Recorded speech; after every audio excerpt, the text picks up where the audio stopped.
This brief tutorial will show a little trick that helps you with the daily inspection workflow.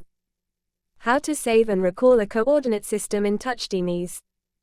Let's start with a series of benefits of saving and recalling a coordinate system. Let's see how to make it in TouchDMIS.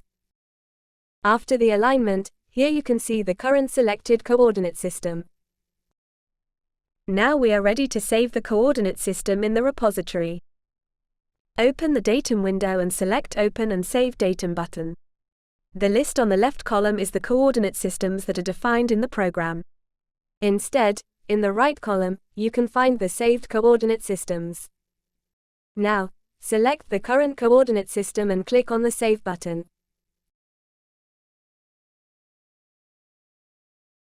By the same token, you can recall the saved coordinate system to be used on another program as a starting point.